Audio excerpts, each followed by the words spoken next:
right, everyone, welcome back to Drive It Out. My name is Adam, and we are here at the 2022 Kansas City International Auto Show in Kansas City, Missouri. And I'm stoked to be here. I'm stoked about this car behind me.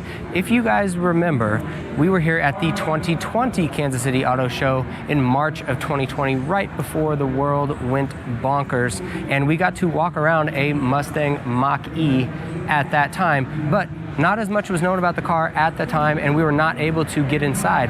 Now we can get inside. So, like I said, I am a fan of this vehicle, but I am not a fan of the name. I don't like using Mustang in the name. I think Ford sacrificed the name of their enthusiast car that was made for over 50 years, and they did that. They made that sacrifice to try to make a splash with this car, and I understand them wanting to do that for marketing purposes, but I tell you what, they could have just called this the Mach E. Everybody just refers to it as the Mach E anyway when you talk about it. Nobody uses its long full name, Mustang Mach E. Everybody pretty much just says Mach E. And I tell you, you could have just called it the Mach E. Everything else could have been the same. People would have been able to see the design language and the cues taken from the Mustang, and they would have understood and they would have gotten it, and you still could have lined it up in advertisements and promotional materials right next to the regular Mustang. People would have understand that there's a performance aspect to this vehicle, performance for the street, some straight line speed. People would have made the connection. It would have made sense. Mach, the name, is synonymous with Mustang over the years. People would have understood and would have gotten it. Just erase the word Mustang from the Monroney, from the window sticker. That's how I would have preferred they've done it, because I don't care that it's a different powertrain. I just care that they use the Mustang name on something with 4 doors, a 4-door CUV nonetheless. And I just don't like it. Being a person who's owned Mustangs in the past, a guy who likes enthusiast cars, I'm not a fan. But okay, we've moved past that. We live with this car now. It exists. They chose to use the Mustang name. Even though I'm not a fan, I like the car. I'm a fan of the car. The Mach E, I think, has been executed extremely well. So this one especially now is in a fun color, which I think is cool. Now listen, you can get the Mach E GT. This is not a GT. This is a Mach E 4. So it's not the one with all the horsepowers, but you still have good horsepower here. You have well over 300 horsepower, and you're talking 0 to 60 about 5.1 seconds is what they're saying.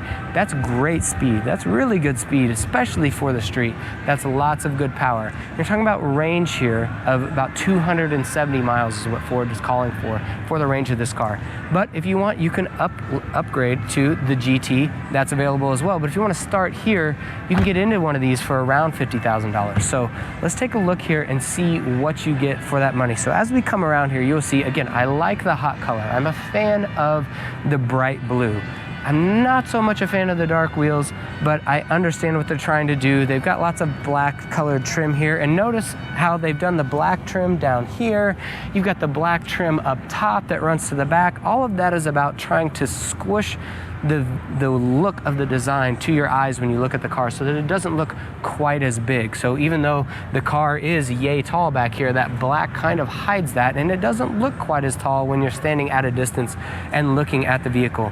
But what they've done here is they have a fully electric vehicle that they've tried to make as practical and as livable as possible. And I tell you what, I think they've done a decent job here. So come around here at the back. You're gonna have, look at these, you've got big doors here. You can see hidden door handles, right? It almost looks like there's been shaved door handles, right? The door handles are a little weird, but you've got one right here for up front, and you've got one for the passengers that are going in the back. But you can tell these are pretty big sized doors, right? You're gonna have decent room for both front passengers and rear passengers here. But I'll show you here, when you open this up, you push this button, then you have to reach in the door frame. I'm not really a fan of that. That's where my mom told me to never stick my fingers when I was a kid, but you've got to do it to open the door.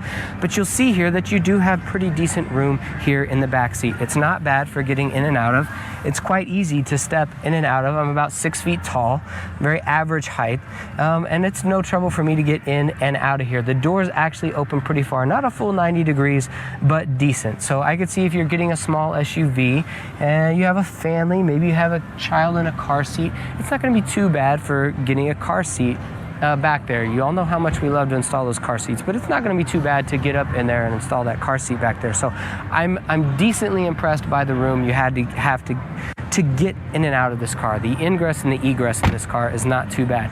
Come around the back, you obviously see these styling cues, right, that call out to the Mustang. They took the horse and they're trying to make it be like a Mustang. It's not a Mustang, it's a 4-door CUV. But it is cool, and I think it was done well. I do like the car. I actually like the taillights. Again, keep all this. Keep the lights, the look, all the lines, all the things that call to the Mustang car. That's fine. I just don't think you should have used the name. But I'm very much impressed with this car in this color. Now, I will say that when I see this car in person, it's smaller to me than I felt like it was going to be before I saw it in person. And so I think this vehicle is going to be easy to live with. It's going to be easy to fit in your garage, fit in your parking space. It's going to be easy to park still. It's not giant. So let's go around here onto the side and let's get in here. So here you've got this weird door handle on the driver's door that I was talking about here. There's kind of no natural way to push, because they want you to push this button while you pull at the same time, and there's kind of, maybe I just haven't figured out the most natural way to do it. Maybe the most natural way to do it is 2 hands, but it is it's a little weird the way it sticks out, but it's how they've chosen to do it. It's fine. So, but look here at the interior. Something that I will say that is an advantage for this car over another electric vehicle in its class, say maybe the Model Y. You do get a screen here in front of the driver. So you're gonna have your gauges up here while you're driving. It's gonna display your speed and your RPMs and your nitrous, right? No, I'm just kidding. This is obviously an electric vehicle, so you're not gonna have that stuff. But you have a good display here to display things that are pertinent to the driving situation, as opposed to just having the center screen. But let's talk about that as I get in here. Again, this is a very comfortable car to sit in. The seats are extremely comfortable. They've done a nice job. Now, I like that you have a screen here in front of the driver. I think that, to me and how I like to drive, that is a must for me. So that's why if I'm perhaps in a Tesla, I prefer the Model S, you know, for example, because you do get a screen in front of the steering wheel. But they have not held back on putting a giant screen here in the middle as well. You have a very big screen, and it excuse me, it kind of reminds me of the screens in the some of the newer Stellantis products. Like, think of the new Ram or the new Grand Wagoneer that had these giant screens that are in a portrait layout right here. But Ford has put this very awesome knob right here in the middle. And check that out, the screen turns on and you have very big display here. And you can do all kinds of things. Things are pretty easy to see. That's the advantage of having a very giant screen, is you can make things very quickly seen. But the best part is this dial, because you can operate it by touch and feel while you keep your eyes up here. If you only had the screen and you didn't have the knob, then you would have to look to your screen for every touch you made. Of course, you get haptic feedback when you touch things on the screen. But if you only had the screen, you would have to look every time you do something. I like being able to keep your eyes on the road. Cars are not fully autonomous yet, and I don't think they're going to be for a very long time. So we still need well-rested, well-trained, and well-focused drivers. We need our drivers to be that way.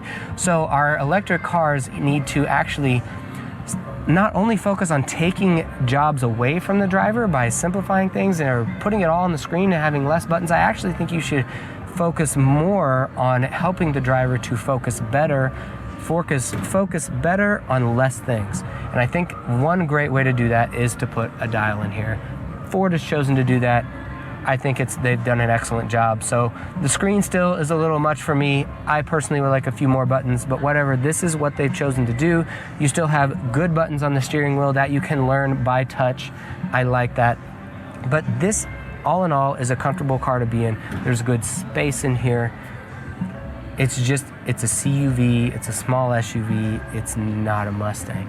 But the car itself, I really do enjoy. And if you're looking for a full electric vehicle that has good room in it, has good backseat room, and is still going to be decently fun to drive, you know, on the street, it's going to have good straight line speed, I really think you have to look here.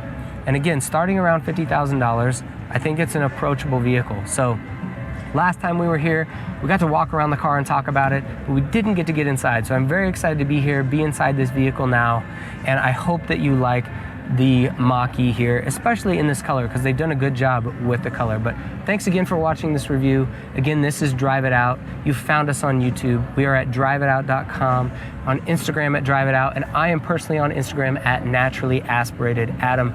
Please subscribe and look for more of our videos here at the 2022 Kansas City Auto Show. There's lots of amazing vehicles here. This is our hometown show. We really enjoy coming here, but I appreciate your time. I appreciate you watching this video, and we will see you in the next one.